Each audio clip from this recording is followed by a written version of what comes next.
پڑوسی ملک ہے جو اس کے شمالی سرحد کے قریب اور سکم کے مشرق میں واقع ہے، سکم کے بالکل مشرق میں ہے۔ لارڈ وان ہیسٹنگس، یہ بھوٹان کا نقشہ آپ کے اسکرین پر نظر آ رہا ہے، انڈیا کے بالکل مشرق میں آپ دیکھ سکتے ہیں، ہندوستان کے بالکل شمال مشرق میں ہے یہ بھوٹان۔ لارڈ وان ہیسٹنگس ہندوستان کے پہلے گورنر جنرل بنے تھے، یہ انگریزوں کی جانب سے ہندوستان کے پہلے گورنر جنرل تھے۔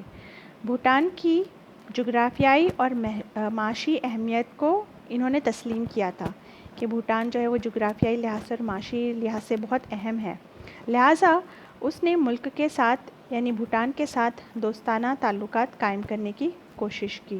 اس نے انگریزوں کے لیے بنگال سے تبت تک تجارتی راستہ کھولنے میں مدد کی، یعنی انگریز جو ہیں وہ بنگال سے، ہندوستان کے بنگال سے لے کر بھوٹان تبت تک تجارت کر سکتے ہیں، تو اس کے درمیان میں جتنی بھی جگہ جو بھی علاقے آئیں گے وہاں سے یہ راستہ جو ہے وہ کھلا رہے گا۔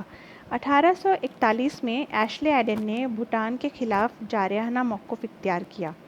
ایشلے ایڈن جو ہے اس نے بھوٹان کے خلاف جنگ کرنے کے بارے میں سوچا۔ بھوٹان اور انگریزوں کے درمیان جنگ ہوئی، جنگ کے ایک معاہدے کے ساتھ اختتام پذیر ہوئی، یعنی کہ جنگ کے آخر میں ایک معاہدہ کیا گیا جس کے تحت بھوٹان کے بادشاہ نے بھوٹان کے فتح شدہ علاقوں کو انگریزوں کے سپرد کر دیا اور بادشاہ کو سالانہ محصول دینے کا وعدہ کیا۔ بعد میں 1910 میں ایک اور معاہدے میں انگریزوں نے بھوٹان کے اندرونی معاملات میں مداخلت نہ کرنے پر اتفاق کیا اور بھوٹان اپنے خارجی امور میں انگریزوں کی رہنمائی پر راضی ہوا، یعنی بھوٹان خارجی امور سے مراد ہوتا ہے کہ کون سے ممالک سے تجارت کرنا ہے، کون سے ممالک سے دوستانہ تعلقات رکھنا ہے، کہاں سے کن ممالک سے جنگ ہوگی، تو یہ سارے فیصلے کے لیے اس نے انگریزوں کی رہنمائی قبول کر لی۔ 1949 میں بھارت اور بھوٹان کے درمیان ایک معاہدے پر دستخط ہوئے جس کے تحت بھارت نے دفاع اور خارجی امور کے معاملات میں بھوٹان کو ایک مشاورتی منصب سونپا۔ 1949 میں بھارت اور بھوٹان کے درمیان میں ایک معاہدہ ہوا جس کے تحت یہ طے کیا گیا کہ جو دفاع کا شعبہ ہوتا ہے، یعنی کہ جو آرمی کا شعبہ ہوتا ہے، سرحد کی دفاع کا شعبہ ہوتا ہے، اور خارجی امور، ان کے لیے ہندوستان سے ایک مشاورتی منصب یعنی کہ ایک ایڈوائزری عہدہ انہیں دیا گیا۔ اس کے بعد اب ہم اگلے جس علاقے کے بارے میں معلومات حاصل کریں گے وہ ہے تبت۔ تبت کا جو صدر مقام ہے یا راجدھانی ہے یا دارالحکومت ہے یا کیپٹل ہے، اس کا نام ہے لہاسا۔ تبت دلائی لاما کے زیر اثر ریاست تھی۔ اب یہ دلائی لاما کیا ہوتا ہے؟ دلائی لاما دراصل